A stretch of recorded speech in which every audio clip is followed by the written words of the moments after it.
Hello everyone! Здравствуйте, дорогие друзья! И наконец-то вышла 4 глава. Chapter 4 Grandmother. Let's read. Every day, Heidi went up the elm with Peter and the goats.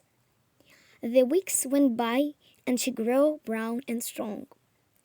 Winter was coming and the days began to get cold and windy. When it was very windy, Grandfather kept Heidi at home. She was so sorry not to go with Peter, but there were nice things to do at home too. She liked to look at the grandfather while he worked. Sometimes he made things out of wood, and often there were things in the house to mend. Heidi also loved to see him making the cheese from the goat's milk. But most of all, she loved to stand under the old fir trees and hear the wind singing in them. One night it snowed. In the morning everything was white and beautiful, but they could not even open the door. For nearly a week they had to stay inside of the house. On Sunday, Peter came to see them. They sat by the fire eating dried meat. "How's school?" Grandfather asked. "Bad," said Peter. "I can't learn to read. I will never learn." Heidi wanted to know all about school and asked him a lot of questions. It was hard for poor Peter to answer them. At last he said, "My grandmother wants to meet you. You must come one afternoon." Heidi wanted to see Peter's grandmother very much. After 3 days, the snow was hard and they could go out. Grandfather got his sled. He sat on it with Heidi in his arm, and they flew down the hill to God's Peter's house. "Come home when it begins to dark," Grandfather said, and started up the hill again. Heidi opened the door and went in. It was not like Grandfather's house, with one nice big room. Here there were 3 rooms, all small and dark, and everything looked old and poor.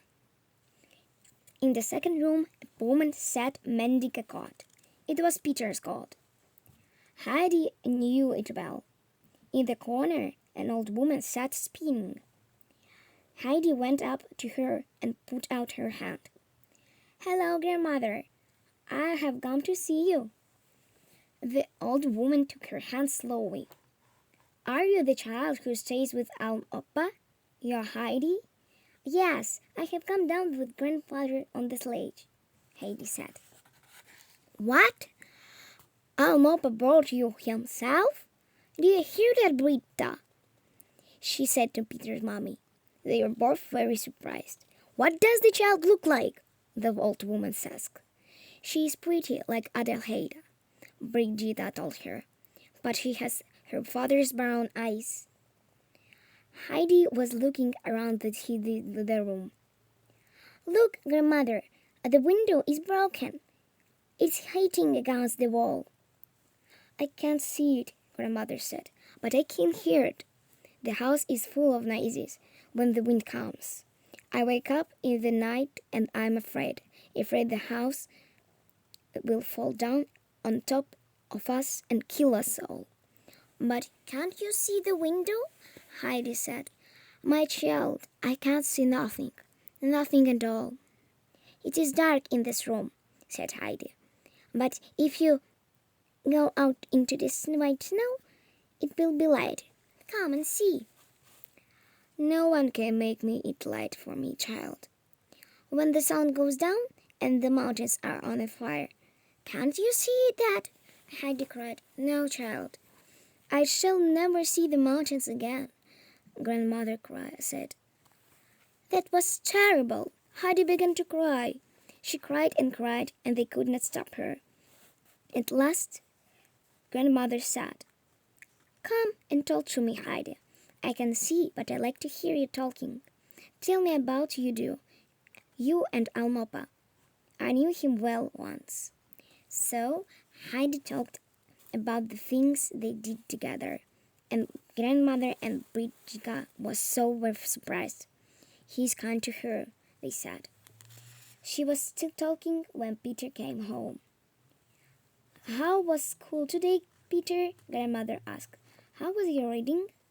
The same. Oh dear, you're nearly 12 now.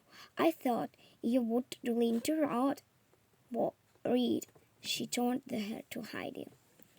You see that book up there? It has some beautiful songs in it. I can't remember them now. And I want to Peter read to them me. But I can learn to read. It's too hard for him. Suddenly, Heidi jumped up. Oh, it is getting dark. I must go. Outside, Grandfather was waiting for her. He took her in his arms and carried her up the hill. That evening, Heidi told Grandfather about God's Peter's house. Everything is broken and moves in the wind and makes a noise. Grandmother is afraid the house will fall down on top of them. But you can mend it for them, can't you, Grandfather? Tomorrow. Grandfather didn't speak for a minute. He looked at Heidi and said, Yes, tomorrow. Next day, they went down the hill together. Heidi went into the house and Grandfather stayed outside. While Heidi talked to Grandmother, he mended the windows and the roof. Grandmother wanted to thank him, but he wouldn't come in. No, he said, I know what you all think of me. Every fine winter day, Heidi went down to see Grandmother. Sometimes Grandfather went too and worked on the house. He mended everything. There were no noises in the night now. Thanks for watching and listening me. Спасибо за то, что вы меня слушаете и смотрите. Ставьте лайки и подписывайтесь на мой канал. Subscribe on my channel. Bye-bye. See you later. Скоро выйдет 5 глава. Daddy comes back. See you soon. Bye.